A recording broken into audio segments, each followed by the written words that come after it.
In the early 1960s, pop music was largely treated as a manufactured commodity.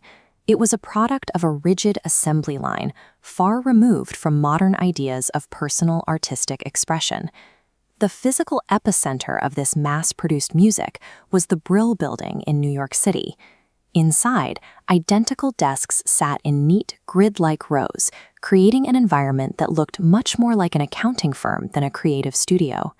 Working within this corporate system, Carole King and Jerry Goffin operated as master architects of the teenage dream.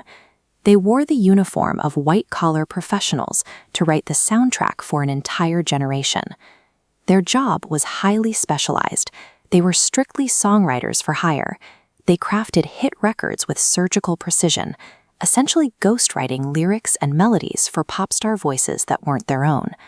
A strict wall of professional distance defined this entire era. The creator's true identity remained hidden in the shadows of the studio, while the manufactured star took all the spotlight and the credit. But as the decade turned, that polished artifice began to fracture. The cultural expectations of the late 60s demanded something different from the music industry. Audiences developed a clear hunger for grounded reality. They wanted raw, unfiltered humanity, rather than perfectly curated theatrical personas singing committee-approved lyrics. The industry was built on a strict division of labor. A thick barrier completely isolated the songwriter node from the performer node. Writers couldn't connect directly with listeners. Adapting required a total structural shift. The barrier was removed entirely, allowing them to finally merge. For Carole King, this transition required a literal escape from the frantic, vertical energy of Manhattan. She packed up and drove west, arriving in the quiet, sun-soaked enclave of Laurel Canyon in Los Angeles. The open air and natural surroundings of the canyon provided a stark contrast to the windowless rooms of the Brill Building. This physical space acted as a direct catalyst for her internal artistic evolution. She also found a new community. Peers like James Taylor recognized her talent and actively encouraged her to step out of the shadows. That encouragement led to a pivotal choice.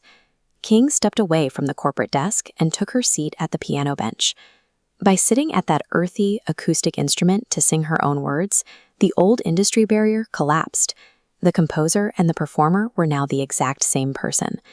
This personal and geographic shift culminated in the 1971 release of the album Tapestry. Musically, Tapestry discarded the heavy orchestral swells and studio sheen that defined previous pop records. In their place was a startling, stripped-down intimacy. The sonic choices proved the point. The piano was played with an earthy, percussive rhythm, while King's vocals were deliberately unpolished, weary, and emotionally bare. She paired that sound with deeply autobiographical lyrics. Rather than delivering a theatrical performance from a stage, these tracks felt like direct, vulnerable conversations with a friend sitting across the living room. Tapestry functioned as a manifesto. It demonstrated that the rigorous discipline of the Brill Building could be successfully paired with raw, personal vulnerability. The resulting songs redefined the parameters of a commercial hit. By singing her own truth, King proved that the most universally beloved songs are often the most intensely personal. The album's success challenged the industry's reliance on the factory model. It proved that a songwriter's own perspective was a primary commercial asset, breaking the monopoly of the anonymous hitmaker. This paved the way for the singer-songwriter era, a landscape where artists succeeded by being themselves rather than adopting a theatrical persona. She wove the threads of her own life experiences into a framework that gave an entire generation permission to embrace their own vulnerability. Decades later, that honest intimacy still resonates every time the needle hits the groove. This was brought to you by Notes and Silences. Thank you for listening.